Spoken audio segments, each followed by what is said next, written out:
Operacija tikrai nėra skausminga. Mes pacientus taip jau prieš operaciją perspėjom, kad jaus net daugiau negu tyrimų metu. Yra tam tikrų šviesų, yra lašų, kurie visiškai negriaužia akies ir yra keistas garsas ir labai specifinis kvapas. Tai va tokie dalykai, bet tikrai neskausmas. Dabar po operacijos praėjus gerai valandai, akis truputėlį įšyla, gali paperštėti.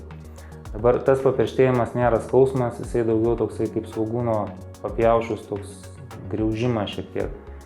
Ir jisai užeina 10-15 minučių, akytės prasiverkia, jisai praeina, bet vėlgi tai nėra kažkokie tai dideli skausmai. Ir tokie yra keli epizodai tą pirmą dieną.